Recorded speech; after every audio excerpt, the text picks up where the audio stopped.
All right. Welcome back to Charitable Gifts of Real Estate to Nonprofits. Let me find my Zoom. I'll introduce myself. My name is Sam Silver. I'm with eXp Realty. I am a Real Agents of Change champion, and I'm excited to have you into our meeting today. Let me just find my link, and we will be on our way.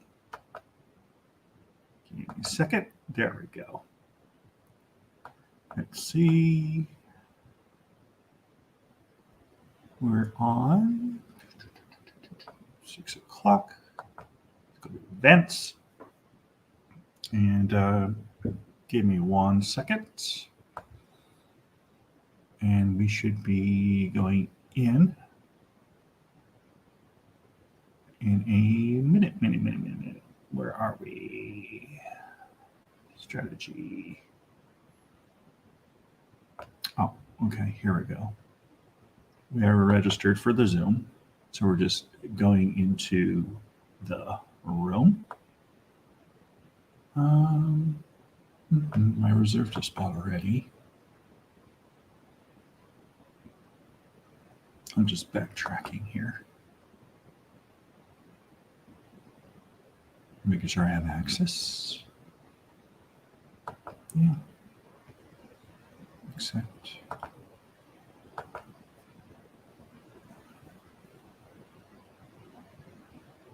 All right, view tickets. Sometimes online presentation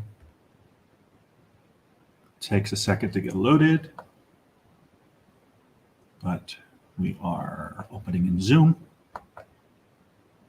And we will share the Zoom with you as soon as it opens up.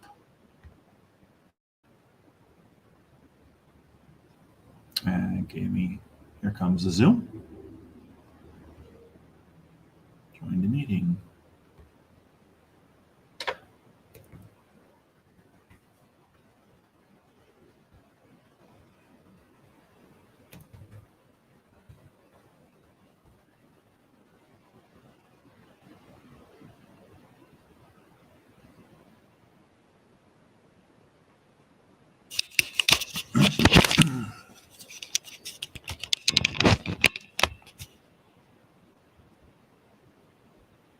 All right.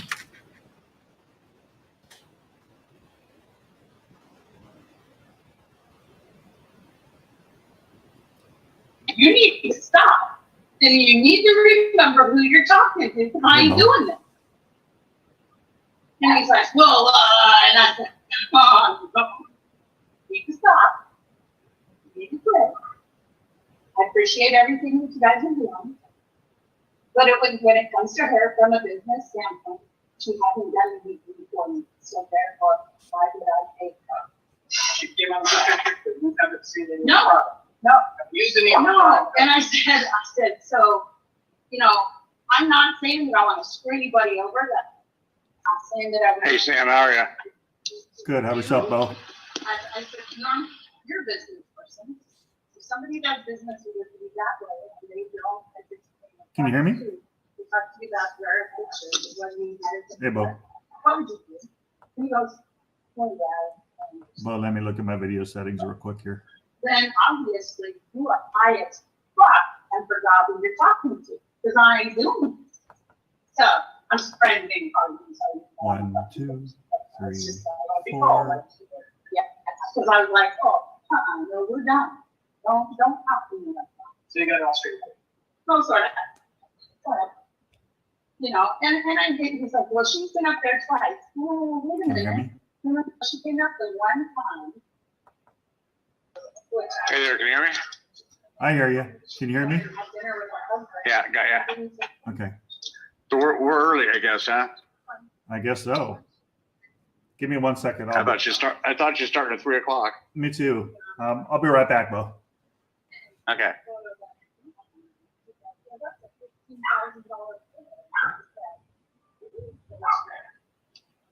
Sorry.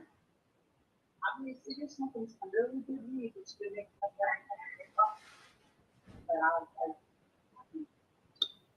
but it's part of that.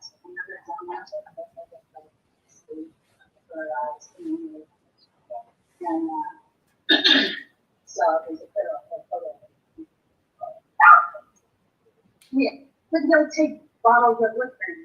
And then I'm like, yeah, I think you need to give me like $1,500 worth of liquor. And I said, well, I'm glad that's what you think. I said, just check this out. That ain't gonna be what happens. He goes, yeah, you guys have gotten a lot tighter on giving away free shit. I said, absolutely, guess what? I'm doing my job.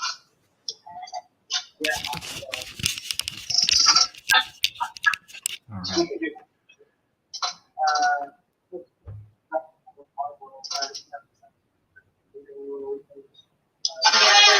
Let's see. I'm back, but give me a second. Trying to turn on my camera. No problem.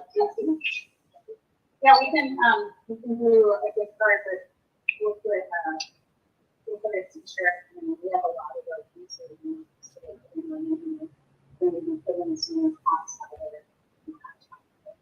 Video. Yeah, because we're gonna do it $200. And then sure. All right. See Vanessa there. I can do it in the afternoon. Hey, Vanessa. Hello, how are you? Hey, gorgeous. I'll be calling you this week. Give you what? I'll be giving you a call this week. Okay, good. Yeah, All right. let's get you lined up with some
Let's see who we got here. Rachel is a guest of Rita's. Martha came from Jim. Gloria's phone. Who's that? You ready? You want to see if we can get those on now? Just turn them on. Is there a special way to do it? Just hit the power button? Bo, even with your camera off and even with all this noise going on, I can still hear your chair squeaking. Yes. Sam Silver Solutions, you hot shit, you. If you got paid for every domain name you bought, you'd be a millionaire by now. I know every day I get another email from GoDaddy that says, congratulations, you've renewed one of your domains. And I'm like, great. Oh.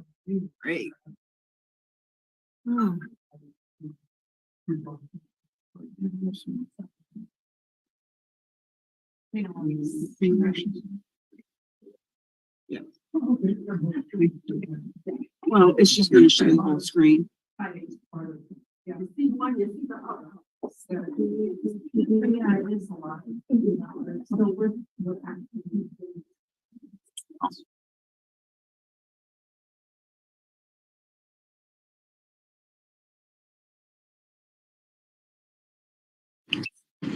Hi, everyone. Hi. Thank you for inviting me. I have class in about 20 minutes and I'm driving up in the mountains of Pennsylvania. Yeah.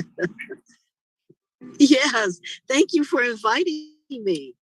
I've got to make. What's your last name, Gloria? What's that? What's your last name? Pierce, like Pierce the ear.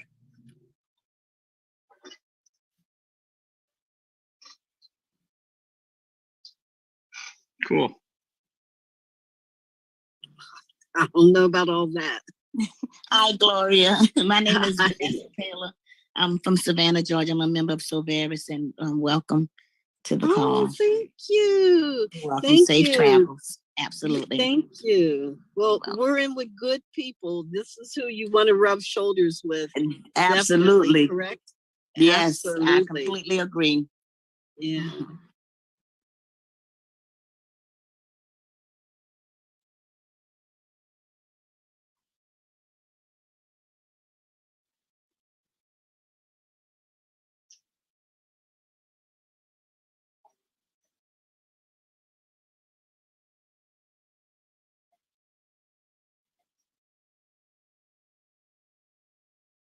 She said she's driving. All in right, the guys, we mountains. got about 5 more minutes, so talk amongst yourselves. Coach Trey.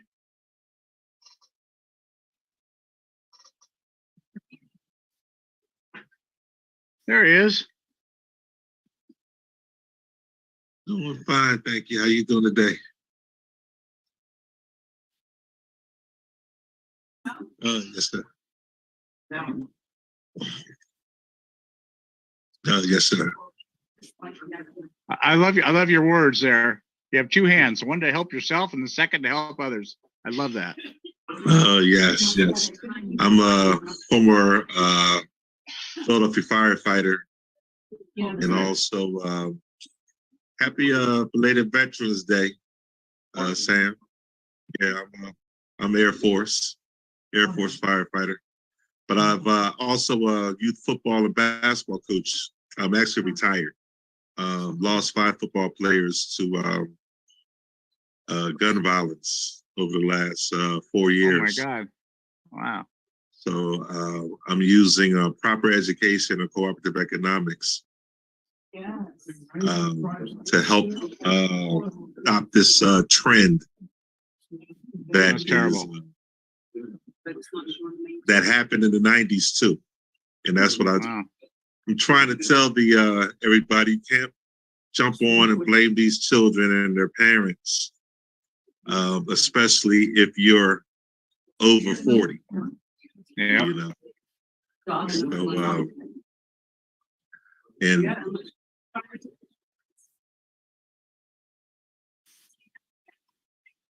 This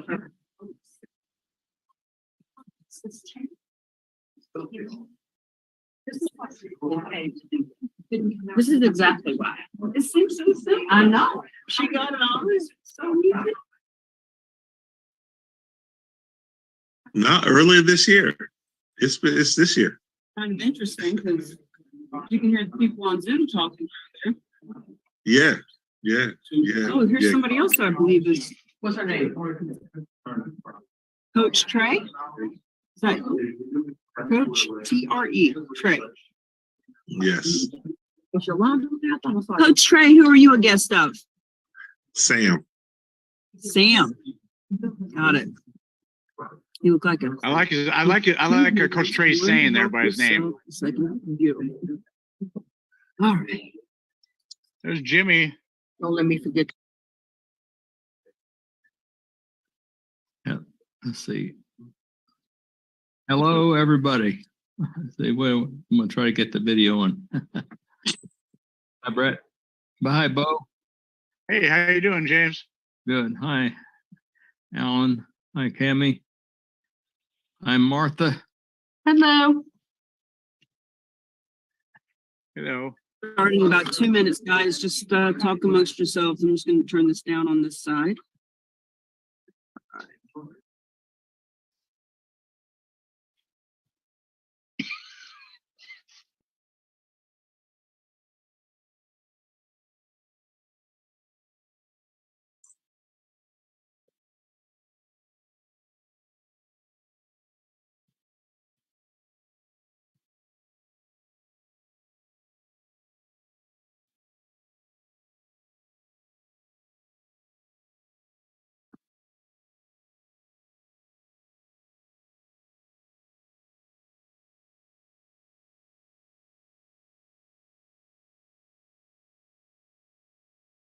It's Christopher. Hi, Sam. We're Sebastian. Okay.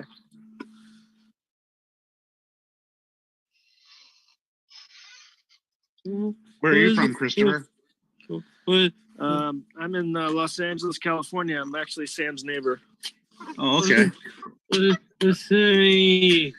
We're out walking Stubby today. He's he had to stay home. He had a couple of seizures, so we're trying to get some exercises in. Awesome. He says hi, everybody.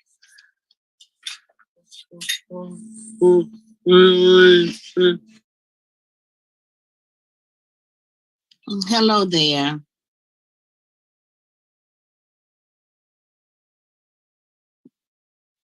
There's our girl, Barbara. Hi, guys.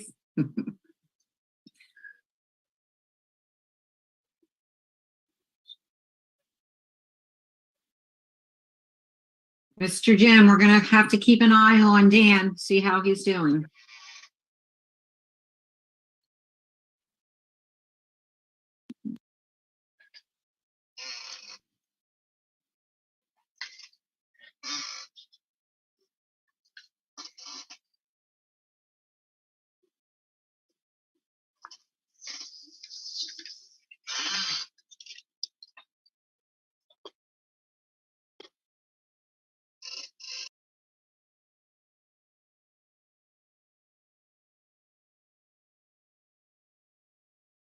Recording in progress. Ready?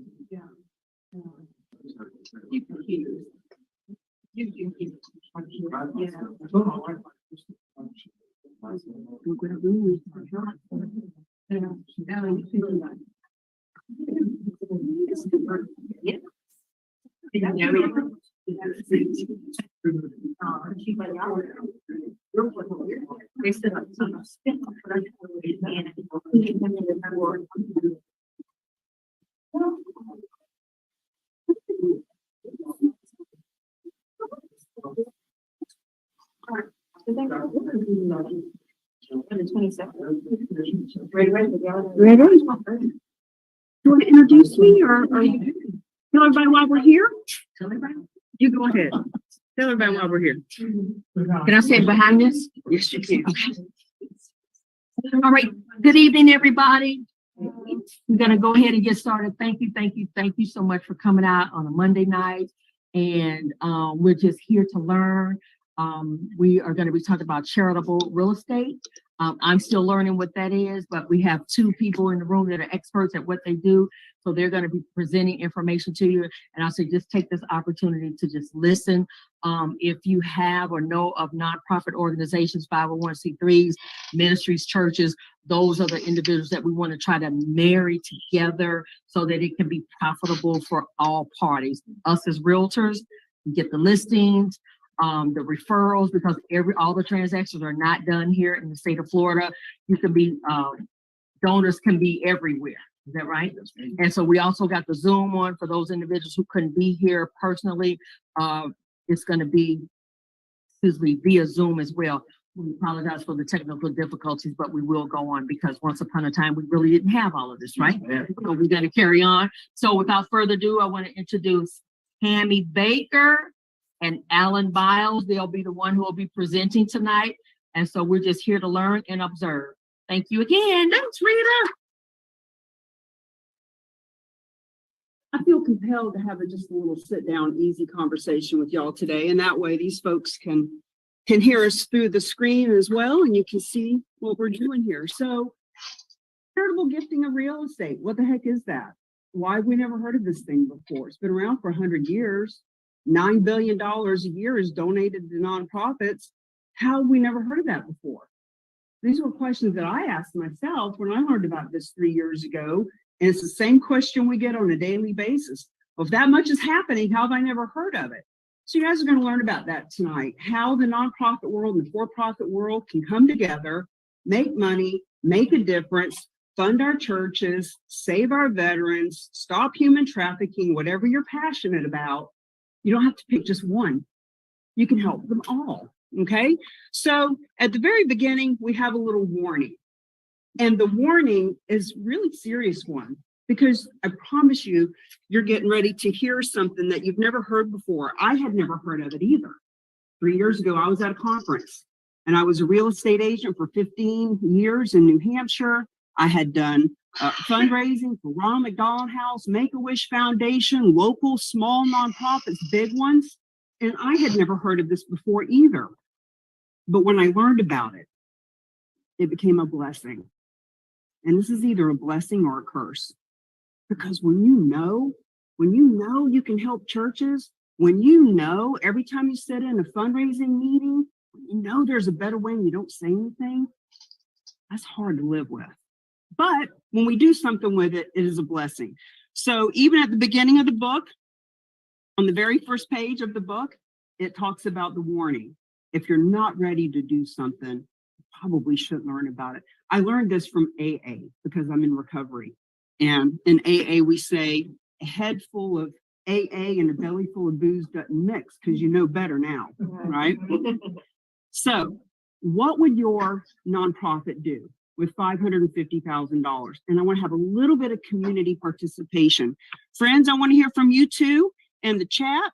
I want to hear, what would we do with $550,000 for our nonprofit world? As a matter of fact, you're on Zoom if you can call it. So Alan is on Zoom with you guys, and he's going to read to me any of your comments or questions.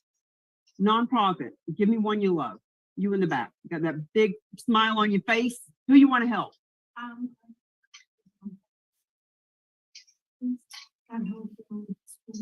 Churches for children, and we also want to do wells. Yeah, water. People are dying every day because they don't have clean water. Crazy in today's world. What about you, Rita? What would your nonprofit do with $550,000? We would definitely get our own place. This place has been a blessing. This is where we have service here, but having our own place allowed would give us the ability to help after school programs like Avenue 941, where they're tutoring with the children to help them get back on grade level, because so many kids are failing. And just a lot of things that we will be able to do for the community, nothing like having our own. So I would say definitely building a starter. You know, so many churches, we have a woman out in California, Claudia, I did a presentation like this via Zoom for their church about a month ago on Sunday. And they have a sanctuary, but they need something bigger because every time they go to church, the kids are going to a different room, or if that room is being used by a different business, they got to go over there. And it's just, and the reason we ask about that $550,000 question is, dun, dun, dun, dun, technology is not working today. $550,000 is because that's the average amount of a donation from one piece of real estate. And we have all been doing our best. How many people here have had a bake sale or a barbecue or a car wash or a golf tournament or a golf tournament or a golf tournament, and you're at a golf tournament and they want you to sign up for the next golf tournament, and the next thing you know, there's another nonprofit that is just as worthy, and then the same nonprofits start over again with the next quarter's fundraisers, right? What we're saying is keep doing those because they're fun and they're social. Go eat a cookie, go play some golf. But what if that nonprofit was doing the fundraiser because it was fun, not because they so desperately needed it, right? So 550,000, we wrote this book. This is actually a book that I came out, I think it was in May, soon to be. Now it's in Barnes & Noble and Books A Million. Charitable gifting of real estate. Real estate is hot, fundraising is not. And there are 5 keys to revolutionize how you can help fund nonprofits through gifts of real estate. Now, Dr. Russell James actually wrote the foreword for this book. He is the foremost authority in this field of philanthropy, teaching financial advisors about major gifts of assets. And he talks about how numbers aren't the problem. People will nod their heads. Oh, yeah, those numbers are great. Oh, that makes sense. Only 3% in cash. As a nation, 43% is in real estate. Less than 3%, every person we all know, less than 3% is available in cash of what they make. 43% of our wealth is held in real estate. And as he talks about in the foreword to the book, numbers aren't the problem. Problem is, what do you do with it? What do you do with this information? So that's what we're going to share with you today.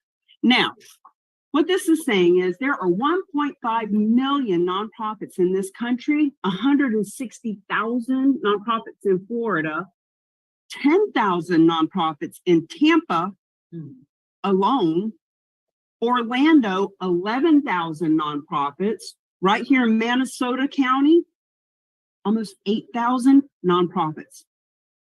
What? Now, here's why you've never heard of this. Because of the 1.5 million nonprofits, less than half of a 0.5% will take real estate. So any one of those nonprofits, 99.9% of the time, if you had $500 cash or the deed to a property worth $500,000, 99% of the time, the nonprofit will take the cash and say no to the real estate. Good question. Well, we're going to get into a little bit more on the slides, but the fact is it's complicated. It's risky. It is scary. And even if all of us, even if every one of us, including the author of the book, sits on their board, expensive. There are mortgages to be paid off. There are roofs to be put on. There's holding costs. Oh my God, what if it needs hurricane insurance?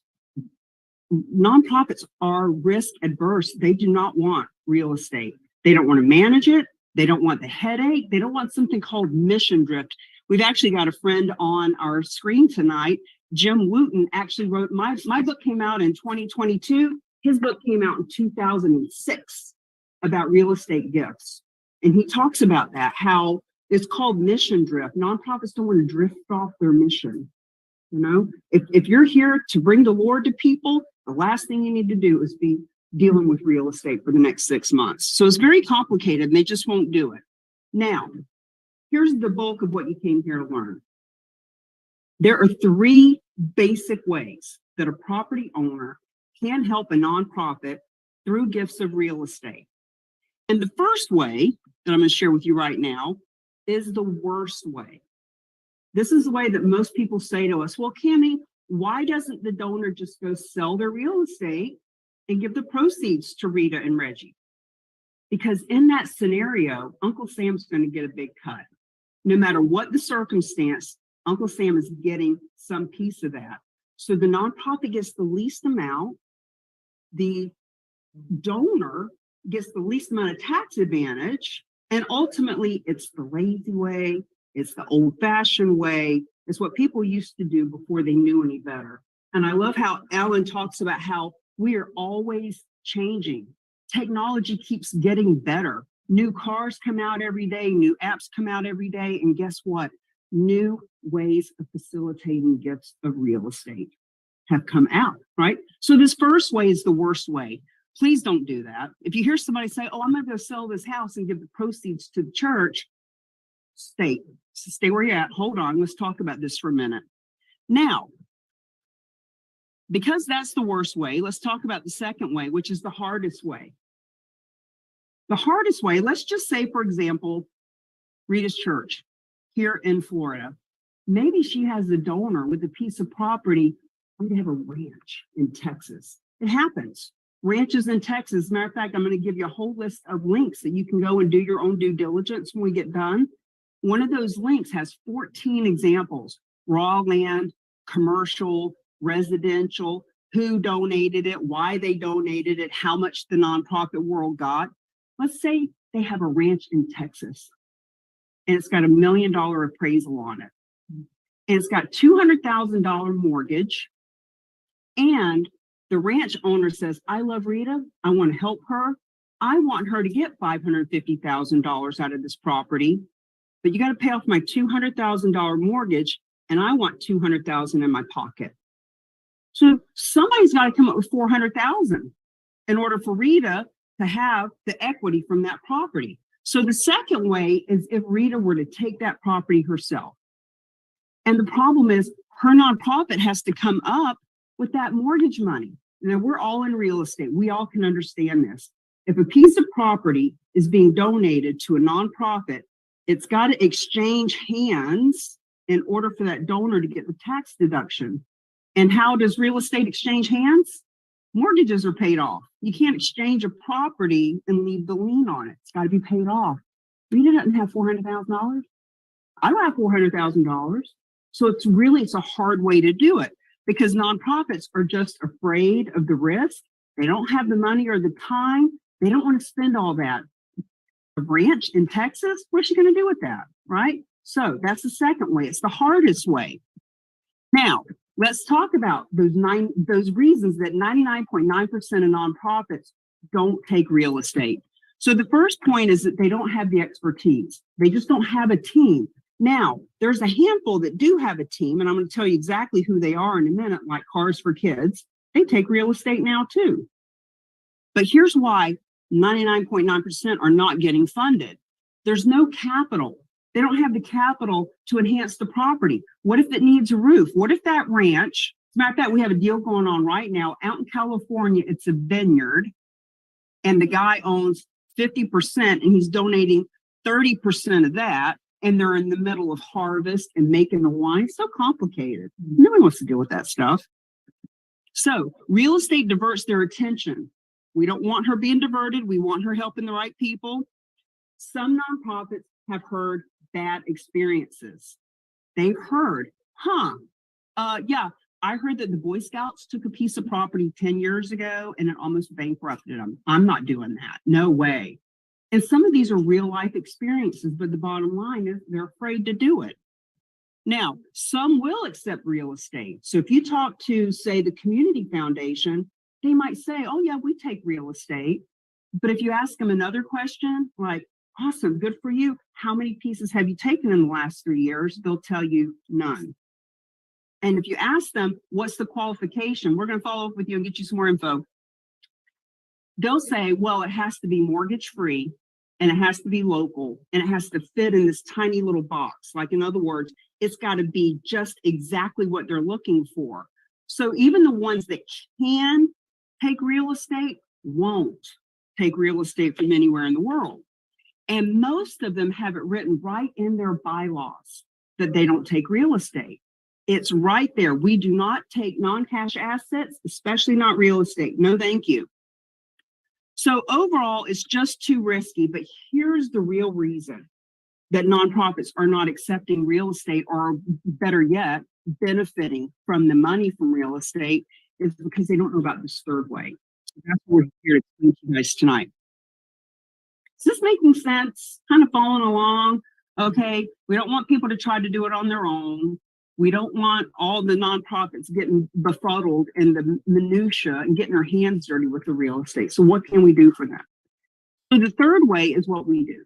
So we're the real agents of change, and we have a partnership with the 501c3, whose only reason for existing is to handle real estate on behalf of any nonprofit in the country. They take title. They pay off those mortgages. They hire a real estate agent at a full commission to sell the property. That's where you guys come in. We need realtors all over this country to list these properties. So because of this relationship with this entity that's been doing this for 20 years, it is risk-free. There is no money out of pocket. So let's talk about that ranch in Texas. $200,000 mortgage, donor wants $200,000 cash. That's only $400,000. It's $1 million ranch. When that ranch gets donated, all that money's got to come out of somebody's pocket. It's not coming out of Rita and Reggie's pocket. The third party specialized nonprofit takes care of all that. So there's capital available if it needs to be fixed up. Bargain sale. So let's talk about that for a second. If somebody donates a piece of real estate and it's free and clear, here's the deed, here's the keys, it's worth $1 million, you can have it. It's called a donation. If there's any money that exchanges hands, it's called a bargain sale. And we get into that. As a matter of fact, tomorrow at 11 a.m. is the Charitable Real Estate Masterclass that we do on the first and the third Tuesday of the month. You're all invited to sit in. It's free. Why not learn a little bit more about it? So the donor in this situation receives the maximum tax benefits. The nonprofit receives the maximum amount of donation, and all 1.5 million nonprofits qualify. So every church, every veteran group, every animal rescue, every 1.5 million nonprofits, starting right here with Rita and Reggie's, qualifies for this. Now, here's what it looks like. Got that ranch in Texas. Ranch owner wants to donate it. They donate it to the specialized nonprofit who take title and responsibility. They don't even need to know the address. Rita doesn't even need to know what town that ranch is in. And then when they sell it, this slide says they get 90 to 98%. Rita and Reggie get 90 to 98%. But that has actually been enhanced. The third party that takes title to that ranch out in Texas, they don't even keep that much anymore. They keep 2% or less of the proceeds. They want the nonprofit world to get funded. Now, once again, this third party takes title and financial responsibility, creating no risk for Rita or any other nonprofit. There's no money out of their pocket, and there is no need to change these gift acceptance policies because the nonprofits aren't taking the real estate. They're only getting the money at the end of the deal. So $9 billion a year is being donated. $550,000 is the average donation, which is about 18,000 donations a year. So it's happening all around us. But the reason that we don't hear about it is because if 99% of nonprofits won't take real estate, there's been no reason to teach it to realtors. But when I learned about this 3 years ago, I thought, I've never heard of this. And I did a lot of door knocking. I was calling the expireds, calling the for sale by owners. I'm a guerrilla marketer from way back. And if I had never heard of it, I thought, And the fact is, the reason we haven't heard of it and the reason it hasn't been taught is because no matter how great it is, if you go to a nonprofit and say, hey, I got this client, they want to donate real estate. And the nonprofit says, sorry about your bad luck, I'm not interested in taking real estate. Then you're back to square one. So what we've provided is a simple way for all of them to benefit. Now, I've mentioned that 99.9% don't take real estate. So who are the ones that do? So as I bring up these logos, the Nature Conservancy, Cars for Kids, Free Wheelchair Mission, Happy Feet, San Diego Foundation, as I'm bringing all these up, the reason that we show these to people is because if you do your due diligence, and you should, and you go Google charitable gifting of real estate, how to donate real estate, who takes real estate, you'll see all these organizations showing you that it's happening all over the country. And here's why the Real Agents of Change were created. Because your donors are on other donor lists too.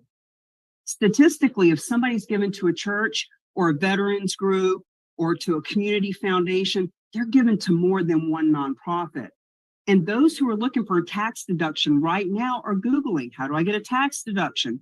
Who could take real estate? I don't know about real estate. They're finding all of these. And if all the donor wants is a tax deduction, they can give it to Cars for Kids. But here's the problem. Rita doesn't get a church. Your favorite veteran group doesn't get any money. In other words, they're going to these nonprofits because they've already stepped into asking for real estate. And what we're doing is we're educating nonprofits all over the country, specifically in Florida, because by the way, we now have a 3-hour CE credit for realtors. Get your 3 hours to come learn how this works. We're doing that on Thursday too. I'll tell you guys about that later. So donors need to know that the nonprofits can benefit. They're on other nonprofit donor lists, so we need to let them know they're looking for tax deductions. They're eager to leave legacy, and especially right now, this time of year, they're planning. They're planning. What is their tax benefit? And friends, I know for us in real estate, we're thinking, well, gosh, if I listed a property right this red hot minute, it may or may not close by the end of the year. But the way that this works with us, that person can donate it even December 15th. They will get their tax deduction this year. You list it January 1st, you're not going to get paid till next year, and the nonprofit's not going to get the money till then. They get their tax benefit. So this gives you a way to line up some listings with people who want a tax benefit. So donations of real estate come in for your church. We do the rest. It's really that simple. All right, here's a case study that explains exactly how this works. We're going to bring it all to a little close. Case study is Berkeley Humane Society. So December 10th last year, gentleman calls the team. He says, I've got 13 lots and I need a tax deduction. It's December 10th. I need it this year. Can you do it? Now, if they had called a nonprofit that needed to have board meetings, etc., he wouldn't have got his tax deduction. But we have someone who that's all they do. This third party, will tell you all about him in a little bit. And they said yes. So the guy donates his real estate, and they knew that the appraised value was going to get them about $400,000 to this one nonprofit. So they call Berkeley and they say, listen, this guy just donated real estate. You're going to be getting about $400,000 in the next 60 to 90 days when it closes. We know that nonprofits aren't used to that kind of money coming in. We like to call people and let them know to start planning. And Berkeley Humane Society, guys, this is all you do. Berkeley said, we're getting $400,000 from some guy's piece of real estate. We didn't even know that was possible. Can we get more of that? Yes, you can. So Berkeley picked up the phone and they called a handful of donors. They sent it out in the email. They said, we don't know how this works, but we can benefit from real estate. So here's what happened. That first guy's land got them $406,000. A second woman raised her hand. She said, you know what? My mother left me a house in a 55 and older community in Carmel, California. She said, I'm never going to live there. I don't want that house. It smells like mom. I don't want it. You can sell it. And so they did. And so they got $646,000 for that second property. And the moral of the story is one nonprofit, 2 donations over a 6-month period was $1,052,000. This isn't pie in the sky. It's not pro forma. It's not, gosh, I wonder if it will work. It happens every day. And so we came here yesterday to do some worship with the fellowship here. And I personally am passionate about helping them get their church. This is a lovely facility. It's clean, it's nice, but they need a home. And I want to help them. And this is how we can do it. We just have to tell people. So the real estate can come from anywhere. It doesn't have to be here. It doesn't have to be Texas or California. It can be anywhere in the country, some cases anywhere in the world of any size. It can be residential, commercial, raw land. It can be a $50 million skyscraper. Good. That's even better, church. It can be any type, anything but a timeshare. It's the only thing it can't be is a timeshare. And it creates funds right now because there are people right this red hot minute that need a tax deduction. There are other people that maybe they're like, well, next year when we buy our big RV and start traveling, maybe we will donate. And it might be 3 or 5 or 10 years out. But what we're doing is we're planting the seeds. This is a 1917 U.S. tax code. It's been around for 100 years. We didn't invent it. We stumbled upon it and said, holy moly, people deserve to know. So this is an example of a piece of land that was donated. Actually, this was a golf course that was donated in August, $15 million golf course. This is a $1.7 million house that was donated in Rhode Island to the Martin Luther King Center. This is a house that was just donated in May, $7.5 million. And these are so important to put that seed, to plant that image in our head. Friends, this isn't, there's a gas station out Route 66 that's got tumbleweeds and people are trying to get rid of it. Well, that happens too, but this is what we're talking about.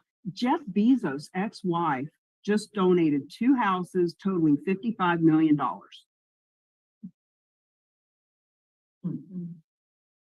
One woman, big divorce settlement, and she was generous. That's who does it. People say, who would donate real estate? If you don't know anybody, maybe that's a good reason to do it, because those are good people to have. Those are good, heart-centered people to know. And this couple donated $129 million just back in October last year. These are the kinds of people that donate real estate. Now, these are some images of nonprofits that you might recognize. Habitat for Humanity, National Geographic, Girl Scouts, ALS. These are nonprofits that we know, and they have all benefited this way. They've all leveraged the team that we leverage because they don't want to deal with real estate either. Now, Fidelity Charitables is the largest nonprofit in this country. The biggest, 1.5 million in a big pile, and they're right on top, big cherry. They don't even do their own real estate. Even they use the same team. Churches, universities, public radio, public TV. As a matter of fact, Rita, there is a huge campaign going on right now.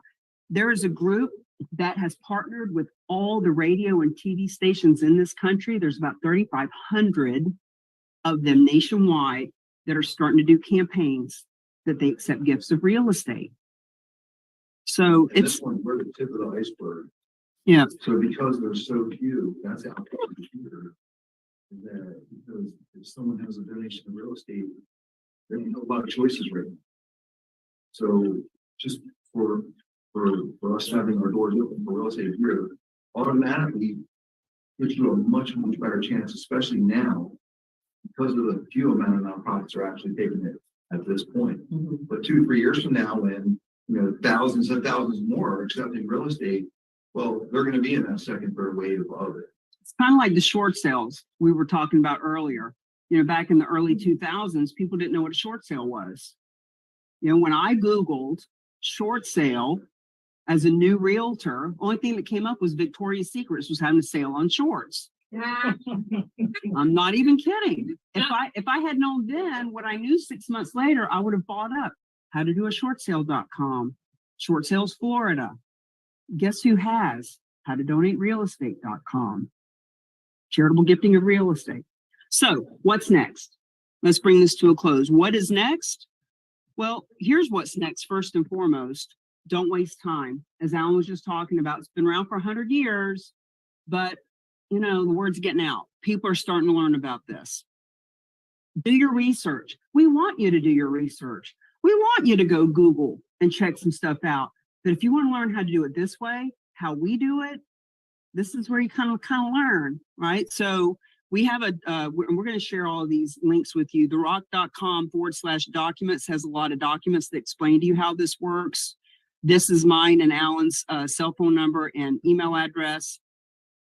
Just take the funding. Now, this slide, and this is mostly geared towards nonprofits. And what we want to say to the nonprofits is just take the funding. People want to donate real estate.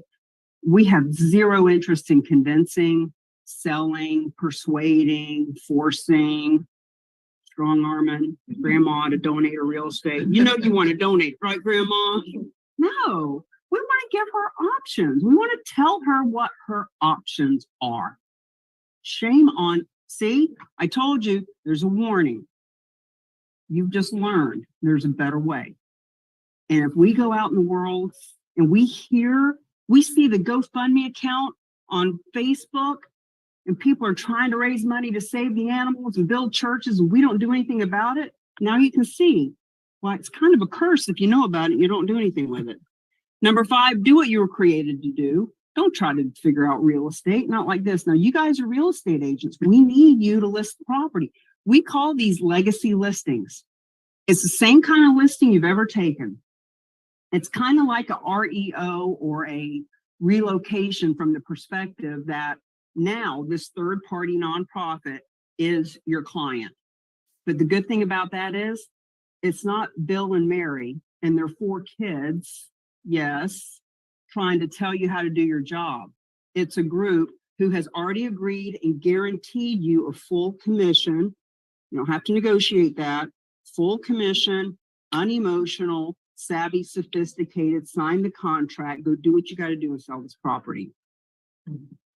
So these are some links. I'm just going to put them all up on the screen and let people on Zoom take a screenshot or do whatever you need to do with them. The master class, first and third Tuesday of the month, 11 a.m. to 2 p.m. It's free. Learn how this works. This is the secret real estate niche. It's already funding nonprofits by $9 billion a year. And experts say, of which we are one, it will go from $9 billion to $29 billion very soon.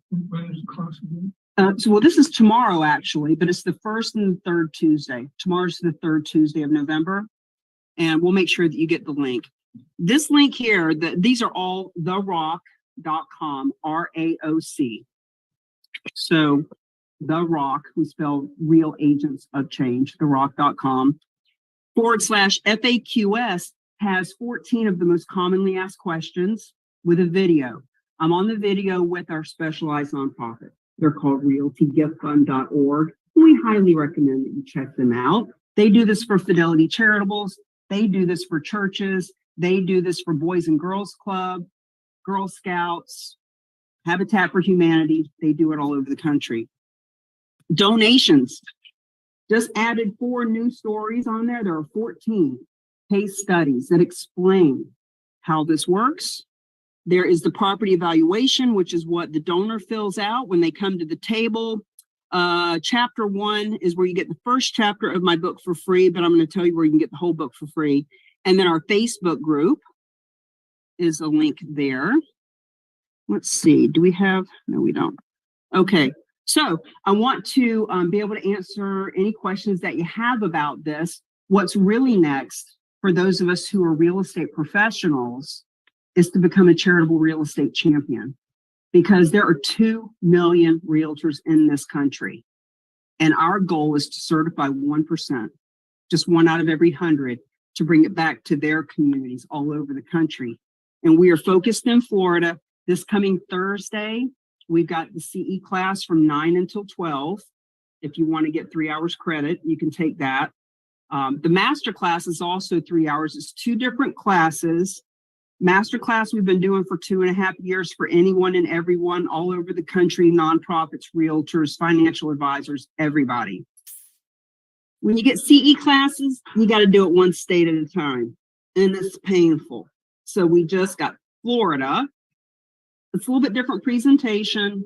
You got to take that to get your 3-hour credit. But anyway, we have all that information. We're happy to share it. So And the CE class is called. charitable gifting of real estate. Is that how you use it?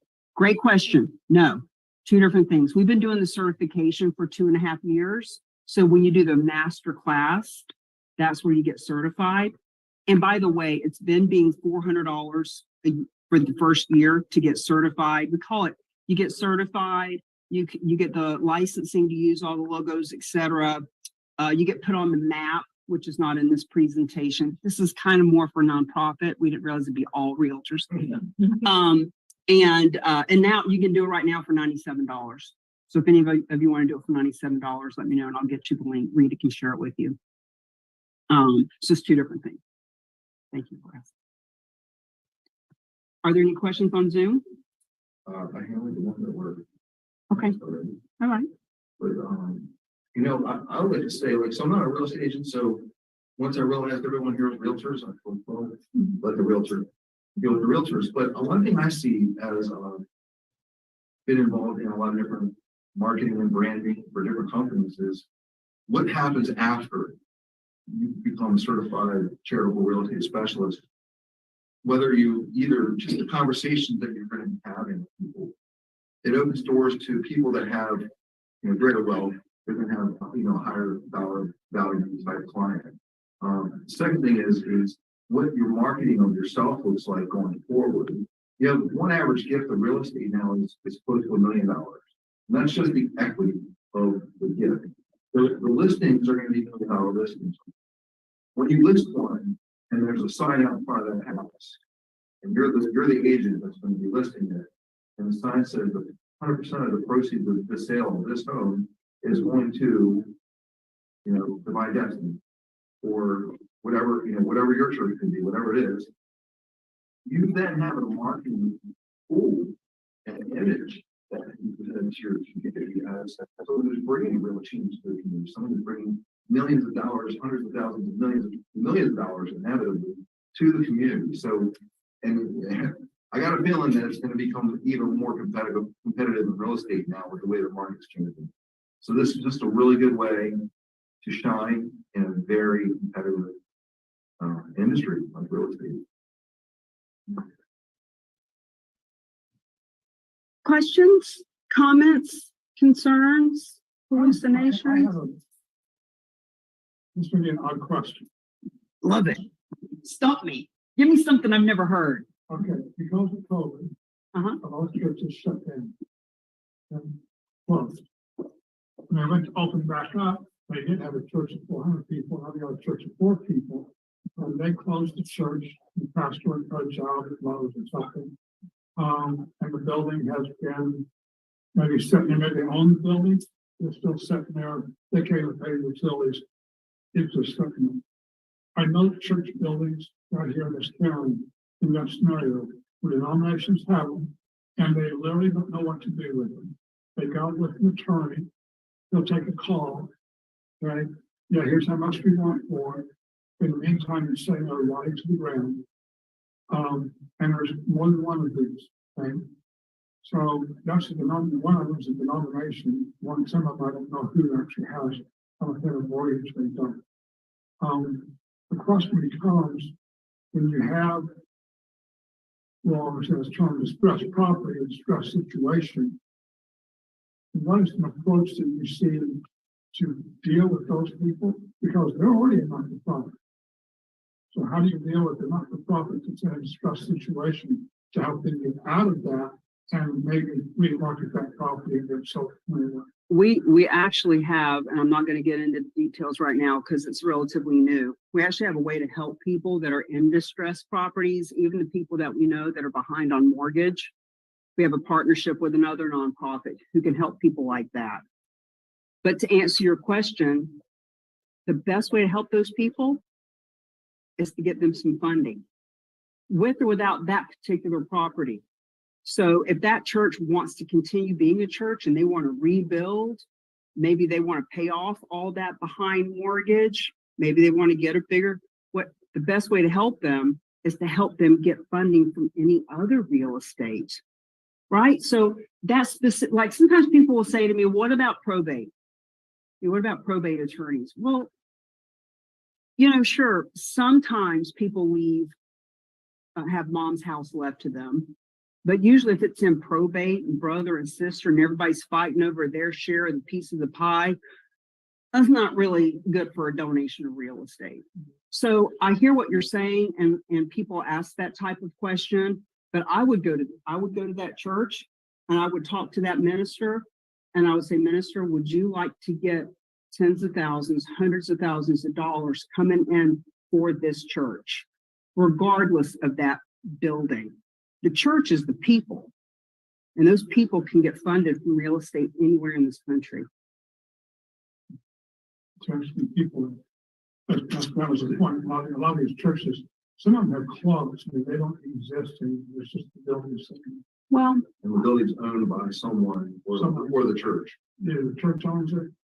Or, the church members have a name on it, or it could have mortgage come back to the bank. I know right now that it's paid for. The denomination has it.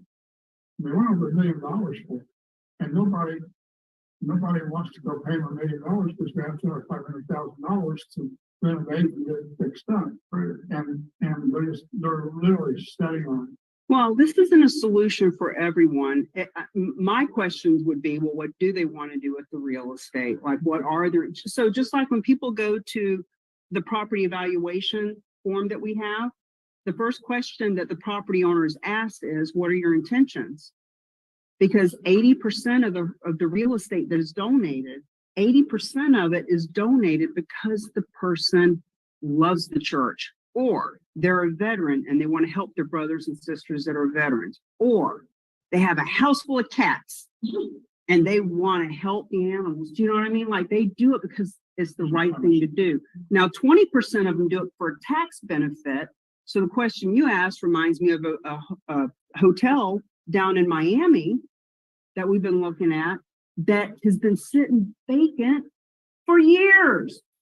A hospital vacant. Can you imagine the overhead on that? But the fact is, the guy gets a better tax deduction by having it fall apart than he would get by donating it or selling it. Look, I don't know what everybody's situation is. Like, everybody's got their own reason for why they don't sell it or why they hang on to it.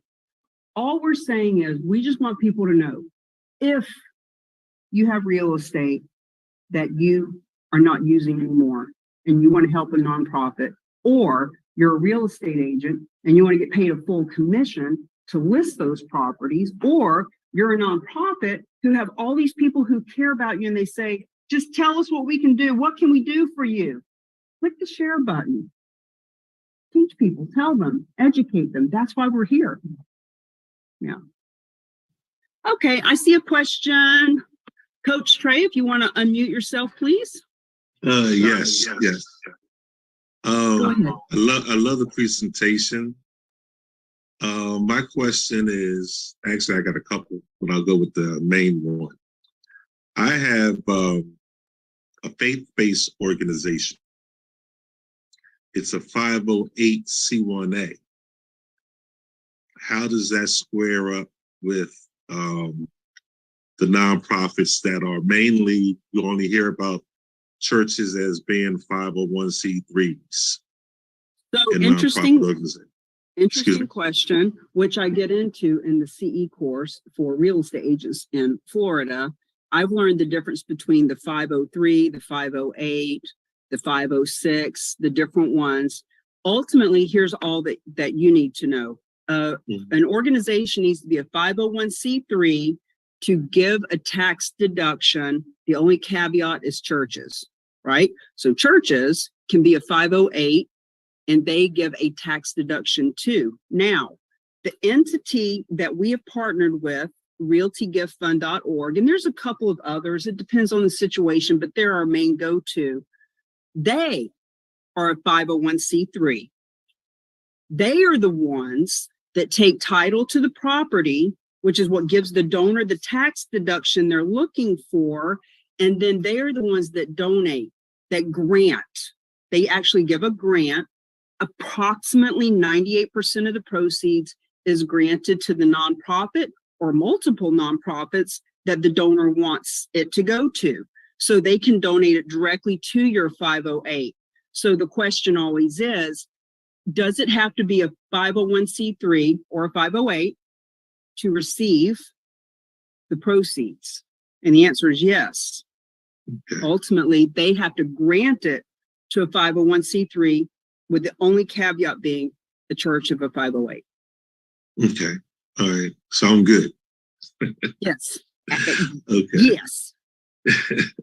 All right. The next question is, my plate is full and I am not a real estate agent, but in my circles, I know real estate agents and I know nonprofits. So where do I fit as that missing piece to connect everybody?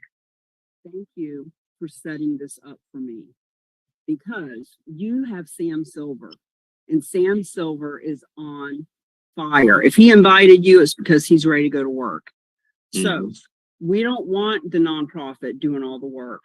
We don't want you learning about real estate. We don't want you becoming a financial advisor and explaining tax benefits. All you have to do, Coach Trey, is this. Friends, I don't know how this works, but nonprofits just like ours are being funded all over the country, tens of thousands, hundreds of thousands, in some cases, millions of dollars. It comes from real estate, and I don't know how it works, but I got a team that does. So if you have any real estate and you want a tax deduction and you want to help us get a new church, that's all you got to do. I'll put you in touch with the team. That's how Berkeley Humane Society had $1,052,000 come in 6 months, because they just told people, just tell them, man, just tell them. Okay. Now, and we'll help you with that. We'll help create some marketing pieces, right? We can do a meeting like this for you. You can invite all your nonprofit friends. Friends, this is how it works. You know, let's get 12, 15 people on Zoom. Let's get 12, 15 people in a room. And this is how we spread the word, right? So now my last question for now is that as a former firefighter and a veteran, one of the things that I did was emergency medical, meaning that 70% of my time was going into burning buildings, which I love to do. The other 30% was helping the community, whether or not it was gun victims of violence, whatever. My passion with my ministry, which is proper education and cooperative economics, which is the acronym is PEACE, is to really, I was looking at getting real estate to help the youth homelessness, similar to the Covenant House. And also, I've learned that at least 65% of the homeless are veterans. So inside of, or under this umbrella, with my 508c1a, would it be stretching it if I was to look for donations to purchase property to house the homeless or help the veterans? Or is that stepping outside? All great questions, and I'm happy to have more of a strategy call with you offline. But here's what I can tell you: when nonprofits are wanting to provide housing, sometimes they get very myopic in that, oh, well, we're looking for people to donate real estate that we can use right here, and we have to help them open their mind to know you can have real estate donated from anywhere in the country, And when it sells, we're going to give you on average $550,000 so you can buy whatever it is that you want. So you Gotcha. most definitely can do that. And I'll tell you, you've already created a 508 and all that fun stuff, but there are plenty, there are plenty of other nonprofits that are already housing the veterans and stopping domestic violence and all these other wonderful things that they're doing. And it might be easier for you to simply partner with some of them because they got 10,000 followers and this one's got 5,000 followers and this one's got 300 followers. But if we just tell the people, you know, this isn't like a bake sale where there's $178 at the end of the day on Saturday and everybody's fighting over their $25. This is a huge, huge amount of money that comes in that you can share with other nonprofits and you guys can partner and all that. See, my thing is all about partnership and collaboration and working together. And nonprofits are just as competitive as realtors, as financial advisors, as banks, etc. And for the first time, we're actually giving them all a way to come together. Come together right now. Okay, but yes, all good stuff. Trey, is it Trey? Is that what you go by? Coach Trey. Coach Trey. Coach Trey, come tomorrow. We have a charitable real estate masterclass. It's 11 a.m. to 2 p.m. Eastern time. And I know that's a chunk of time, but we're going to delve even deeper into this. And what happens is people will say, well, Kimmy, I can only show up for 30 minutes. And I say, that's okay. Come for as much as you can. And then they either end up rearranging their schedule and staying, or they come the next time for the whole thing. Because Jim Wooten is on this screen right now. He wrote the book, Charitable Real Estate Gift is the actual name of his book. He kept it really simple, Real Estate Gift. And he's been doing it the hard way for 25 years. 2006. And he is coming to our masterclass. He is a charitable real estate champion. He and I are bringing our books together to teach everyone all the ways that we can fund the church. And the churches, man, 28% of all money that's donated to nonprofits goes to churches. So we're right there with you, brother. We want to help. And I also want to be respectful of our host. It's 7:23. We should have been out of here half hour ago. So please, Alan's going to make sure you guys have all the right links for everything that you need. Come to the masterclass, get our cell phone numbers, join the Facebook group, go to all those links, do your due diligence. But the last thing I want to say is don't think this to death. It's happening all around you. Other nonprofits are already doing it. Your donors are on their donor list. They are donating real estate. You don't want to call them in 6 months and find out, oh yeah, we had an $8.3 million strip mall in Vegas. We already donated it. Jim just unmuted himself. Jim, please feel free to say what you want to say because we all benefit from your wisdom. Well, thank you, Cammie. This has really been great. And it's really true. They are out there, and the idea of partnering one small nonprofit with a large nonprofit that doesn't have the tools that you're providing here could be a great solution. That they've got, the other nonprofits got 3,000 or 5,000 donors, and you've got 120 donors. You need to collaborate and do the deal, and both of you come away with a big check when the real estate is sold. So I think that's one of the main things that could come out of this tonight. And it's been a great meeting. Thank you very much. Thank you, Jim. And if you want to put in the chat your Rock landing page, it has your book for free. All they have to do is opt in. Please feel free to put that in. Here, I'll even put it in for you because I know you're a little technology challenged. TheRock.com. Jim Woods. Okay, I really want to respect our guests, so we're going to sign off now. Thank you so much for coming, and the recording will be in the private group tomorrow or whenever. So, bye, everybody. Thank you. Bye-bye. Thank you. Thanks, Alan. Thanks, Cammie.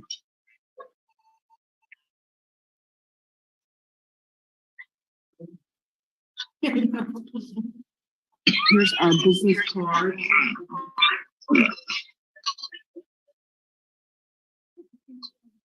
Well, it is a bookmark. Sam, well, tomorrow's meeting, Right recorded, because like I said in the chat, I have that procedure tomorrow, and it actually starts at 10. Okay.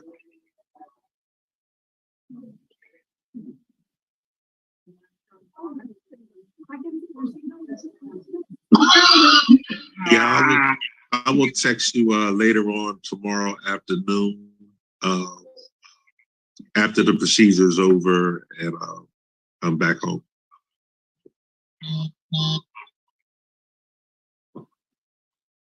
Okay. Thank you, brother. Yes, sir. Peace. Thank you.